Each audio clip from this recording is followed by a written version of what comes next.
Jaksa Penuntut Umum, JPU, menuntut Edi Mulyadi dengan hukuman 4 tahun penjara terkait kasus tempat jin buang anak. Jaksa meyakini Edi Mulyadi bersalah membuat keonaran di kalangan masyarakat. Oh jauh banget. Tunggu anak-anak emang di sini, Bos. Bang. Emang di sini. Oke. Rame. Oke ya. Oke. Oke, jadi gini ya. Bismillahirrahmanirrahim. Assalamualaikum warahmatullahi wabarakatuh. Udah siap semua? Jadi seperti kita dengar tadi, itu tuntutan jaksa 4 tahun, ya. Karena jaksa menganggap saya terbukti menyebarkan berita bohong yang menimbulkan keonaran. Lalu dia mengutip jurisprudensi keputusan kasusnya Ratna Sarumpait di Pengadilan Negeri Jaksel ya, sama Habib Rizik di Pengadilan Negeri Jaktim. Lalu beberapa poinnya sini Bang.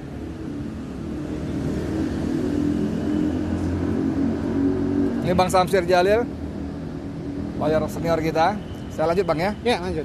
Jadi ada beberapa yang keliru besar di tuntutan jaksa, yaitu antara lain dia mengatakan bahwa saya menyebarkan berita bohong antara lain pada soal aset-aset di Jakarta yang akan dijual.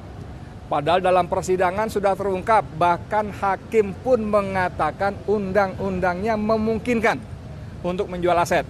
Memang ada pilihan lain, misalnya disewakan dan sebagainya ya, tukar guling dan lain-lainnya.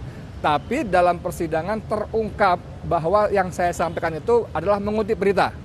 Beberapa berita saya bacakan di persidangan, antara lain sumbernya Dirjen Kekayaan Negara, AKN, Harta Negara, bahwa ada rencana menginventarisasi dan menjual aset-aset Jakarta. Itu yang dipersoalkan, dibilang saya mengatakan berita bohong. Berarti Abang mau boleh dong, Pak? Oh iya pasti. Lalu yang kedua, dia juga mengatakan lubang tambang milik Luhut 50 lubang itu bohong. Karena faktanya menurut citra satelit tidak ada. Padahal hakim pun lagi-lagi mengatakan sebagai dia pernah tugas di Kalimantan ya, ketua majelis hakimnya, lama Bang ya. Jadi dia tahu persis banyak lubang tambang di sana, termasuk di wilayah IKN. Dan 50 bekas lubang tambang itu bukan berita bohong, itu hasil kajian dari Walhi dan kawan-kawan. Walhi Pusat, Walhi Kaltim, Jatam Pusat, Jatam itu Jaringan Advokasi Tambang Pusat, Kaltim dan beberapa lainnya dan 8 LSM lainnya. Jadi apa yang mereka tuduhkan sebagai berita bohong itu tidak benar. Karena seperti kata ahli bahasa, kalau kita ngomong bohong harus ada pembandingnya. Misalnya saya mengatakan Bang Samsir dasinya biru. Bohong loh, salah. Kenapa? Merah. Ada pembandingnya. Tapi jaksa bolak-balik mengatakan bohong, tapi tidak satu pun memberikan pembanding yang sebenarnya seperti apa. Contoh tadi ya, saudara-saudara Bang Samsir pakai dasi merah, bohong. Kenapa? Yang betul biru. Ada pembandingnya. Dan dakwaan itu tidak ada pembandingnya, hanya bohong. Apalagi tadi? Bang. Oh iya, tentunya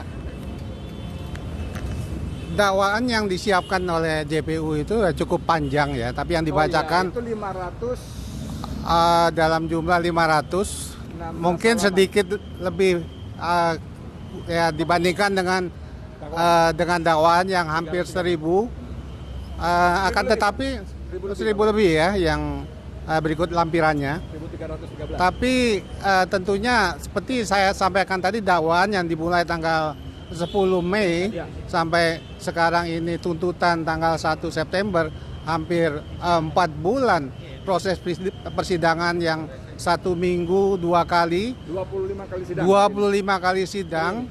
Itu baik pelapor, saksi, ahli sekalipun itu tidak terbukti kalau Bang Edi ini bersalah, karena apa yang disampaikan adalah merupakan fakta dan juga udah dipersempit sama hakim kalau memang apa yang disampaikan oleh jaksa tadi, walaupun yang dibacakan 38 halaman itu semuanya hanya semacam asumsi-asumsi, karena biar gimana pun kalau yang namanya berita bohong itu memang harus ada pembandingnya, yang benar yang mana. Nah, katakanlah berita bohong kalau ada lubang tambang. Ini seluruh dunia juga bisa melihat di Kalimantan Timur itu banyak lubang tambang. Kalau kita terbang di atas Kalimantan, lewat pesawat terbangnya kelihatan lubang-lubang tambang banyak. Itu hakim yang bilang ya. Ya, jadi saya lanjutkan dalam arti tuntutan yang disampaikan jaksa penuntut umum dengan bukti-bukti persidangan yang 25 kali, hampir 4 bulan, kami penasihat hukum berkeyakinan putusan hakim nanti Bang Edi akan bebas. Allah Akbar. Amin. Sekian terima.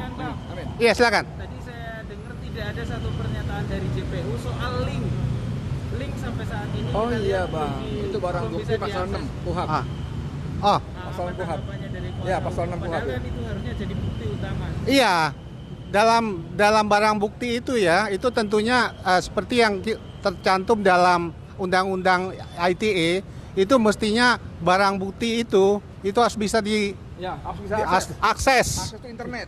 Nah, sedangkan yang diberikan oleh pelapor maupun saksi adalah hanya USB dan screenshot saja. Yang diputar Jadi pun memang ini USB. sangat betul-betul tidak sesuai dengan barang bukti yang mestinya disampaikan di persidangan. Ya. Malah kemarin sebelum sidang ini ya, 2 kali sebelum sidang ini itu seorang ahli pidana menyebutkan jika seperti itu barang buktinya itu diabaikan.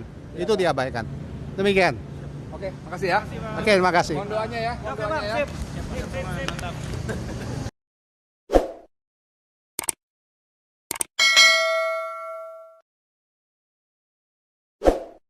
Jangan lupa subscribe ya.